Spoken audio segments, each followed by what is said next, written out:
नमस्कार, मैं वंदना Sharma smile national महिला पीजी कॉलेज मेरठ में मनोविज्ञान विभाग में एसोसिएट प्रोफेसर हूँ। आज हम स्टैटिस्टिक्स का चैप्टर पढ़ेंगे। स्टैटिस्टिक्स में मेजरमेंट होता है, लेवल ऑफ मेजरमेंट होते हैं, उसके बारे में आज हम डिस्कस करेंगे।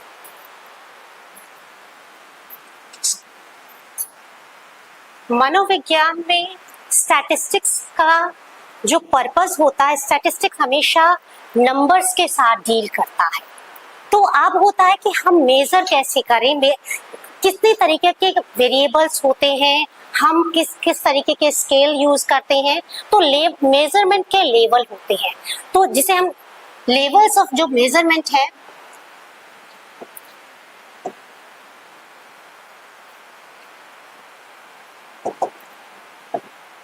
इसमें 4 तरीके के हमारे पास स्केल्स होते हैं। पहला जो स्केल होता है उसे हम कहते हैं नॉमिनल स्केल। देखिए, नाम से स्पष्ट है कि नामित स्केल होता है। हमारे पास वेरिएबल्स ऐसे हो सकते हैं, मान लीजिए मैं डेटा अपना इकट्ठा करना चाह रही हूँ जिसमें मेल और फीमेल के ऊपर करना चाह रही हूँ, या हमने लिया है रिलीजन लिया है कि क्या रिलीजियस ग्रुप में कोई डिफरेंस होता है क्या, या मेल फीमेल में कोई डिफरेंस होता है क्या। तो ये जो है, या फिर मैं शहर के बारे में कोई डेटा लेना चाह रही हूँ, तो ये इस तरीके का जो स्केल होता है उसको हम नॉमिनल स्केल के द्वारा हम उसको नंबर देते हैं। देखिए, यहाँ पर क्या होता है, जैसे मेल को मान लीजिए मैंने मेल और फीमेल के ऊपर डेटा इकट्ठा किया, तो अब मुझे कंप्यूटर में वो डालना पड़ेगा, तब मैं जाकर अपनी स्कोरिंग करूंगी, तब मैं जाकर अपना पूरा का पूरे आगे का रिसर्च को प्रोसीड करूंगी।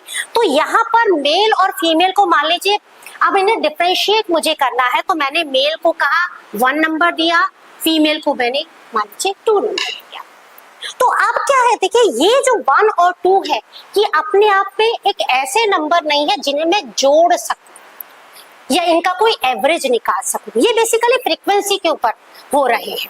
तो इस तरीके का जो स्केल होता है ये नॉमिनल स्केल होता है, जिसमें जो नंबर दिए जाते हैं वो उसको आइडेंटिफाई करने के लिए दिए जाते हैं। तो पहला वाला जो हमारा स्केल होता है वो नॉमिनल स्केल होता है।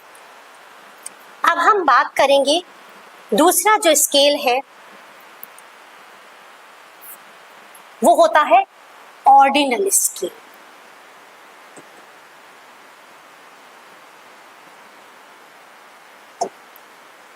देखिए, ऑर्डिनल शब्द से पता चल रहा है कि ये पोजीशन के ऊपर है। मान लीजिए हम क्लास में बच्चों को ये देखना चाह रहे हैं कि उनको हमने एक टेस्ट दिया और उनके कौन सी पोजीशन पे कौन बच्चा आ रहा है, तो हम सबसे पहले क्या करते हैं, उनके मार्क्स लिखते हैं। अब मार्क्स के आधार पर जो हाईएस्ट नंबर आता है उसकी पोजीशन क्या हुई, हाईएस्ट स्कोर की पोजीशन क्या हुई, वो फर्स्ट पोजीशन पे है। उससे जो कम वाला है, मान लीजिए बच्चे के मेरे पास 5 बच्चे, एक के हैं 85 है, एक के 83 है, एक का है 80 है, एक का है 70 है, एक का 91 है। तो अब अगर मैं यहाँ पर कहूँ तो पहला बच्चा कौन सा है, जिसके 91 आई। सेकंड पोजीशन पर कौन है, जिसके 85 मार्क्स आए। थर्ड पोजीशन पर कौन है, जिसका 83 आया है। फोर्थ पर है जिसका 80 है, और फिफ्थ पोजीशन पर है जिसका 70 मार्क्स आया। तो ये हमें पोजीशन बता रही है कि पहले पोजीशन पे क्या है, दूसरी पोजीशन पर क्या है। तो ये क्या है, यहाँ पर हम ऑर्डिनल उनको उनकी पोजीशन देख रहे हैं। पर यहाँ सबसे बड़ी बात क्या होती है कि फर्स्ट और सेकंड, हम ये कहते हैं फर्स्ट और सेकंड थर्ड एक एक का अंतर है, तो दोनों बराबर ऐसा होना चाहिए, बराबर से हो जाने चाहिए। पर आप यहाँ देखिए कि 91 और 85 में कितना डिफरेंस है, यहाँ पर 6 मार्क्स का डिफरेंस है। 85 और 83 में कितने नंबर का डिफरेंस है, 2 नंबर का डिफरेंस है। 83 और 80 में कितने नंबर का डिफरेंस है, 3 नंबर का डिफरेंस। तो यहाँ पर जो डिफरेंस है, ऑर्डिनल पोजीशन आपको सिर्फ ये बता रहा है कि उसकी वहां पर वो स्टैंड कहाँ कर रहा है, पर इन दोनों के बीच इसका ये मतलब नहीं है कि ये अगर फर्स्ट और सेकंड है तो इससे दुगना हो जाएगा, इनके बीच में जो नंबर है, जो इनके बीच का जो डिफरेंस है वो एक जैसा ही रहेगा, ऐसा नहीं होता है।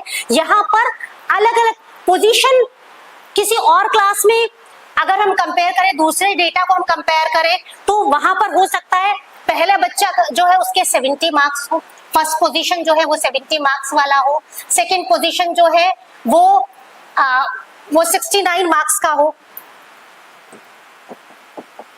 तो यहाँ पर क्या है, 1 का डिफरेंस हो रहा है, पर पोजीशन यहाँ पर भी 2 पोजीशन हो रही है और यहाँ पर भी फर्स्ट और सेकंड पोजीशन हो रही है, पर दोनों में बराबर नहीं है। तो यहाँ पर सिर्फ हम क्या देख रहे हैं कि ये नंबर के आधार पर हम उनकी पोजीशन देखते हैं।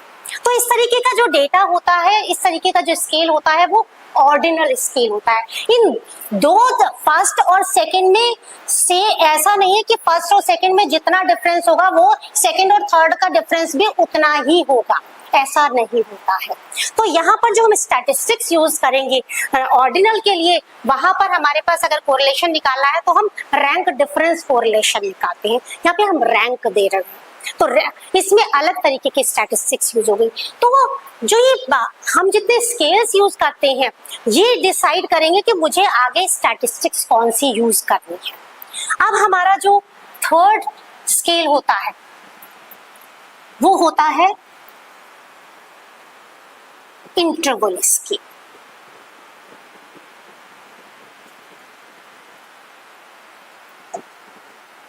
जिसे हम कहते हैं अंतराल।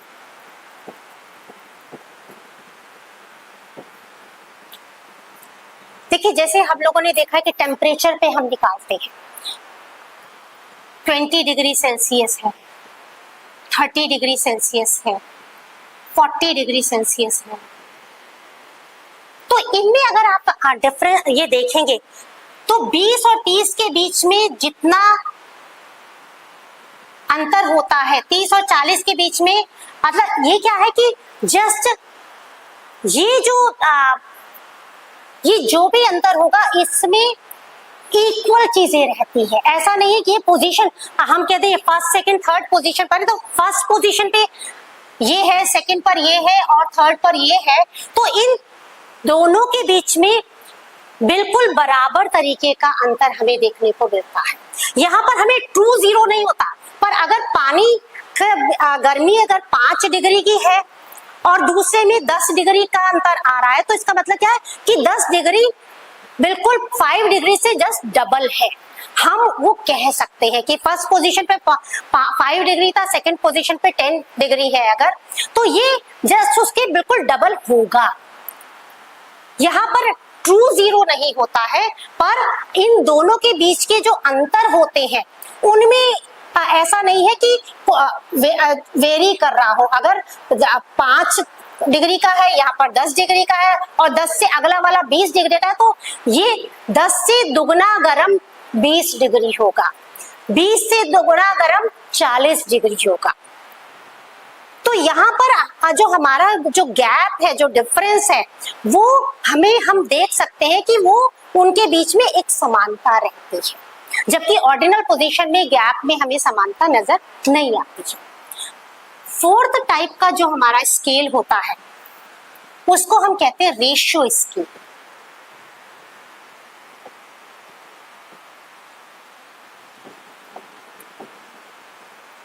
हाँ, जितने यहाँ पर हमारे पास ट्रू जीरो होता है। रेशियो स्केल ऐसा जिसमें सारे स्टैटिस्टिक्स आप यूज करते हैं। जो पैरामेट्रिक डेटा होता है उसमें आपको किसी के नंबर 0 आते हैं, किसी का 1 आ रहा है, 2 आ रहा है, तो यहाँ पर कंटिन्यूटी आपको देखने को मिल रही है और साथ में यहाँ पर ट्रू जीरो होता है। तो चौथी तरीके का स्केल, इसमें आप सारे इसका मीन निकाल सकते हैं, मीडियन निकाल सकते हैं, सारी चीजें आप इसमें यूज कर सकते हैं। आप अगर नॉमिनल स्केल की बात करते हैं तो वहां आप मीन नहीं निकाल सकते, क्योंकि आपने जो दिया है वहां पर 1 और 2 नंबर जो दिया है वो उनको सिर्फ आइडेंटिफाई करने के लिए दिया है, वो एक का मतलब एक नंबर वैसे नहीं है, वो आइडेंटिफिकेशन का मार्क है। तो हम कहें कि 10 मेल हैं तो 1 से लेकर हमने जोड़ दिया 10 हो गया हमारा, ऐड करके 10 आ गया, तो वहां हम उसको ऐसे ऐड नहीं कर सकते, वो सारे फ्रीक्वेंसीज। तो वहां पर अगर आप मीन निकालना चाहे तो मीन नहीं निकाल सकते हैं हम उसको। पर ये जो रेशियो स्केल होता है, यहाँ पर 2 0 होता है, किस चीज की? आपको लंबाई देखनी है, लोगों के नंबर देखने हैं, तो वहां पर जो आप स्केल यूज करते हैं तो वो वाला आपका रेशियो स्केल होता है। तो इस तरीके से हमने देखा ये मेजरमेंट के 4 लेवल होते हैं। पहला है हमारा नॉमिनल लेवल, नॉमिनल स्केल।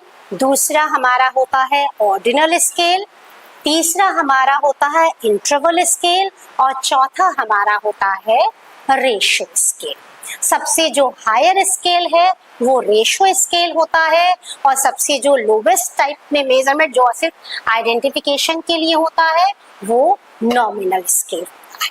तो इस तरीके से आज हम लोगों ने सीखा है कि लेवल ऑफ मेजरमेंट ये कितने प्रकार के होते हैं, कितने प्रकार के हमारे पास स्केल्स होते हैं। धन्यवाद।